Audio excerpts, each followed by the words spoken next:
est avec nous, Cyril Payen. Cyril, bonsoir. Vous allez évoquer avec nous cet autre titre de l'actualité, cette attaque de drones de rebelles yéménites dans le sud de l'Arabie Saoudite. On va voir les images, elles sont assez impressionnantes à Jeddah, puisque le site pétrolier est en flammes. Cyril, que se passe-t-il ? Écoutez, il y a quelques heures, en début d'après-midi, le porte-parole de la rébellion Houthi. Les Houthis, c'est, je rappelle, cette rébellion d'obédience chiite soutenue de près ou de loin par l'Iran, qui contrôle le nord du Yémen, notamment la capitale Sanaa, qui a une frontière avec l'Arabie Saoudite. Et bien, ce porte-parole annonçait, je le cite, une attaque multiple, inédite et une offensive tout simplement sur le sud de l'Arabie Saoudite.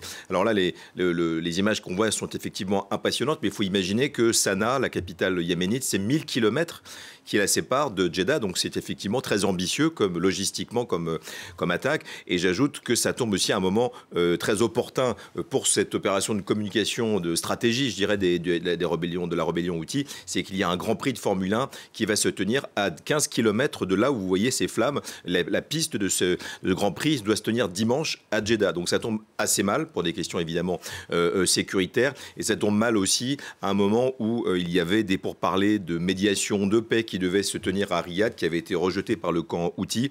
J'ajoute que le 26 mars 2015, la coalition sunnite menée par l'Arabie Saoudite, grand ennemi évidemment des Houthis, avait lancé cette offensive sur le Yémen qui est au bord de l'effondrement. Nous y sommes allés plusieurs fois et c'est vrai que combien d'années de guerre ? On est à la 8e année, 380 000 morts.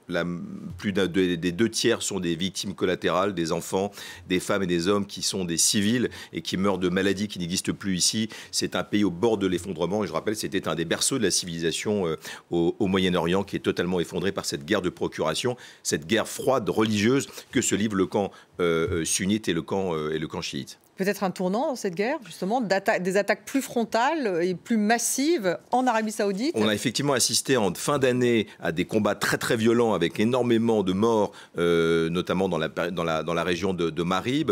Là, effectivement, cette nouvelle attaque fait suite à des bombardements la semaine dernière sur des enceintes civiles au nord du Yémen par la coalition.